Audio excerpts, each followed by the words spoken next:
A person opens fire, shooting and killing another man in front of a child. In fact, West Price Hill. This happened at the Clearpoint Woods Apartments. WCPO 9 News reporter Madeline Otterly joining us live outside the Cincinnati Police Department right now. Madeline, what do we know? Well, Craig, police on scene told us that man was shot and killed while inside a car. They say that a child was actually inside the car at the time, too, but we are told that child is now safe and with family members. We're told this happened right around 11 o'clock this morning. Officers still haven't been able to tell us if they have made any arrests or even if they've got any suspects in mind. I did speak with one neighbor who says she heard it happen. I was just sitting on my balcony and I just heard gunshots. And then next thing you know, my daughter came outside and said it was police out everywhere. Jamila Steele has only lived in these apartments for the last month, but this isn't the first time she's heard gunshots. Just everyday life. Investigators. I wonder who's making it everyday life to where she's used to hearing shootings. I wonder what group of people would that happen to be. Spent hours canvassing this area after a man was shot and killed in a car just after 11 a.m. Our homicide units on scene doing what they do in these tragic incidents. It's just very important that we get all the information as to what transpired prior to the shooting. Officers on scene say a child was in that car too, but is safe. Police are urging anyone with information to come forward. It's not good, and we want anyone to please come forward and call Crime Stoppers or call our homicide unit. Steele isn't surprised a shooting could happen here. I'm not going to move for what? That's happened. It's everyday life. Nowhere. Everyday life where? And who's doing it? Who's causing everyday life to where it's normal and natural for you to not want to move because of random gunfire? Who's doing that, sister? Where you go. The community needs to come together with the police officers and figure out what's going on. Now, earlier, I did see a large group of people that had gathered near that crime scene tape. Many were extremely emotional. They were crying. They were hugging each other. I even saw one woman actually collapse to the ground. It just shows you the weight that so many people are now going to have to carry as a result of what happened today. For Now Live in Westwood, Madeline Otterly.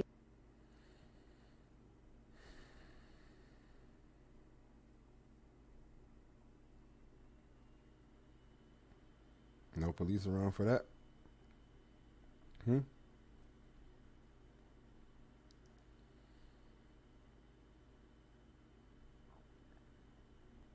No for that.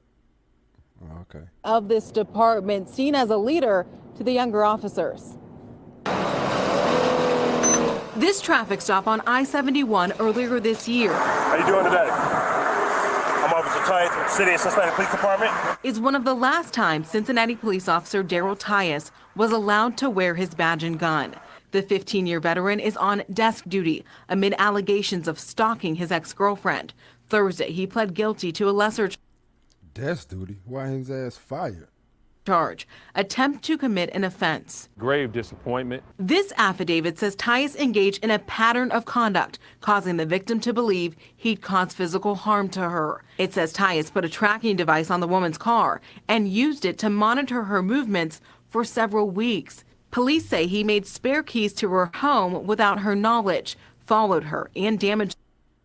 You heard that, right? If I'm the Uncle Tom Coon sellout, what do you call a cop creeping around following his ex-girlfriend? Someone's property and texted her saying, "As if I can't expletive your life up, you don't know what I'm capable of." Prosecutors say an Apple AirTag Ring video and screenshots back their claim. Oh, ladies, everybody, be careful of these Apple AirTags. That's just the FYI. We're talking about public trust here. You should be held to a higher standard. City Councilman Scotty Johnson, who retired from CPD, admits he's frustrated knowing how one officer's actions can reflect on the whole department and harm an already fragile community-police relationship. He says Internal Affairs took the allegations seriously and initiated the criminal investigation, which led to menacing charges being filed in June. It says that, first and foremost, the old ways of doing business are no longer there. WLWT reviewed Tyus's personnel file and found high marks dating back to his rookie year in 2007. We also found a long list of commendations, praise from coworkers, community members, and chiefs of police. In his most recent performance And still turned out to be a nut job. review last year, he was called an exceptional beat officer. He's now sentenced to 5 years probation and is court ordered to stay away from the victim. She tells me, quote, "I kind of felt like if I didn't follow through with the charges, he would continue with someone else, that he would just get away with it."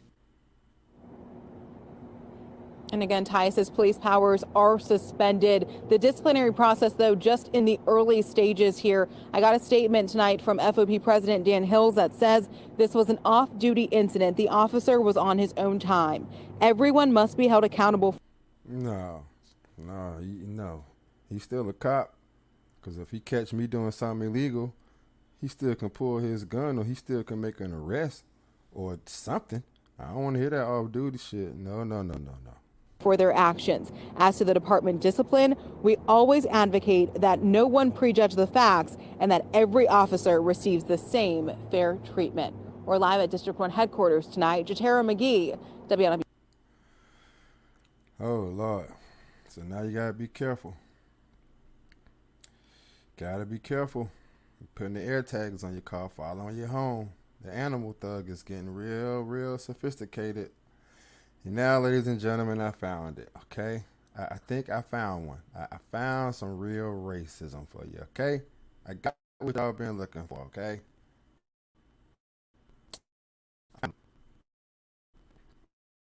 Found it, okay?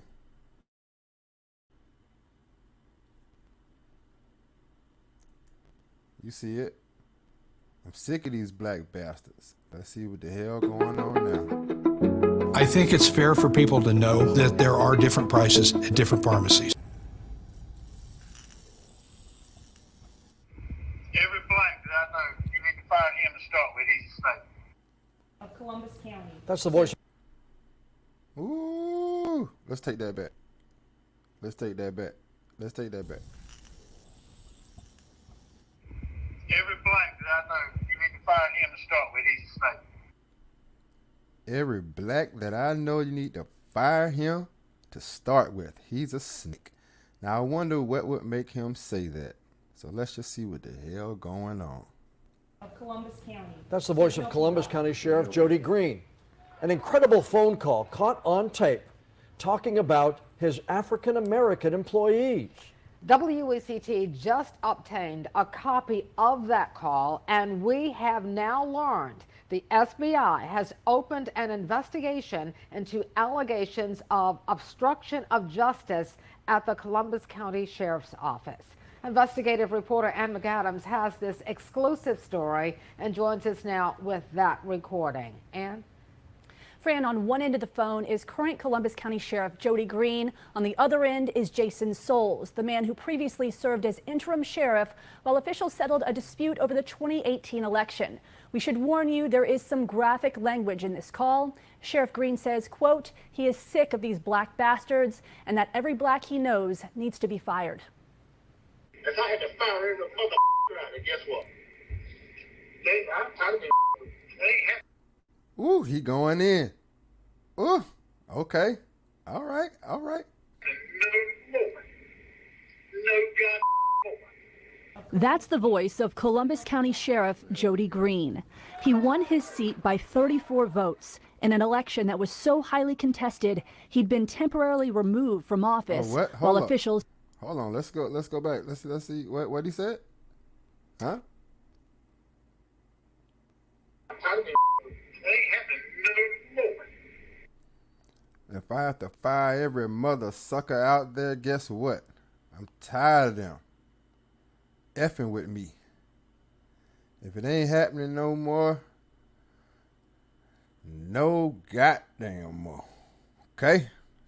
So they messing with him. He venting to somebody, and somebody being a sneaky, weak weasel. No God. That's the voice of Columbus County Sheriff Jody Green. He won his seat by 34 votes in an election that was so highly contested he'd been temporarily removed from office while officials settled the election disputes. That was the setting the night Green called acting Sheriff Jason Souls, saying their office had a snitch. Immediately after being appointed to the interim sheriff, started to get a lot of phone calls from Jody late at night. And this one particular phone call that we received, he made the comment that he hated Democrats.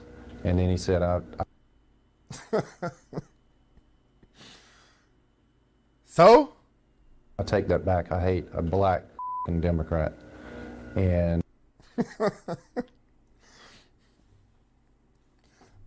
join the club. And I knew right at the end, I was like, wow, this is coming from the sheriff. And I had to start recording those conversations. Former sheriff. He the weasel recording. Get out of here. Sheriff Lewis Hatcher was the first African American ever to serve as sheriff in Columbus County. Green says on the call he's specifically concerned that people in his office are leaking information to Hatcher and Melvin Campbell, another African American officer Green fired shortly after taking office. Stop. Tomorrow's gonna be a new day. I'm still the mother sheriff, and when I'll go up there and fire my goddamn black bastards. I'm scared. That's stupid. It gets worse. After the sheriff explains that he's getting phone records from Verizon to trace anyone in his office who's called Campbell or Hatcher, he lets Souls know the plan. We got the same head off. And Melvin Campbell's the biggest thing as Lewis Hatcher ever dared to be. Every black that I know, you need to fire him to start with. He's a snake. Former Sergeant Melvin Campbell said he was so surprised when he heard. There it is. You hear it. Hey, man, I feel like he getting stabbed in the back. I don't know. Heard this recording of the sheriff talking like this about him. He had to listen to it twice. Before taking the job at the sheriff's office, Campbell, who received the Order of the Longleaf Pine from the governor, spent 30 years as a highway patrol officer under Jody Green's supervision. And I worked with him, and it kind of shocked me. You know what I mean? That came out of his mouth. I thought we was friends. But with friends like that, who needs enemies? In the You tell him, buddy. months that followed, the only two black members of Sheriff Green's command staff were demoted or fired. Souls says ever since making that recording, he's been working to bring it to the attention of county commissioners, court officials, the Attorney General, and the SBI over concerns that the county's most powerful law enforcement leader had a bias against black people. I was told to just keep documenting everything that happens so that we would have a paper trail of it, and we did. AKA, I'm just going to keep sitting here recording and ratting so I can spill my guts to the news. Man, that man ain't said shit racist. But Souls said no matter who he and his supporters turned to, nothing happened. Souls is now running against Green for sheriff and doesn't want people to think his actions are politically motivated. But he says people need to know the real Jody Green. I didn't want to do this to begin with. You know, I wanted help. Oh, it's a political flex. I knew it. I wanted to do it the right way, and I have reached out to everyone that I know to reach out to. I've even tried to get to the governor. You know, I started at the bottom with the commissioners and worked all the way to the top to the AG's office and the governor's office. But I just can't seem to get any help. We spoke to Sheriff Green about the recording on Monday. Well,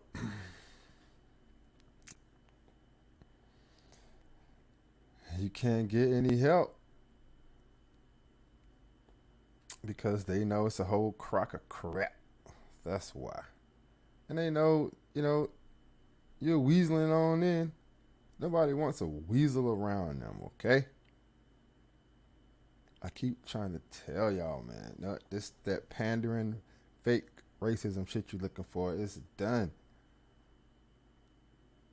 Sick of you weak, black, crying Democrats. He is, and I am too.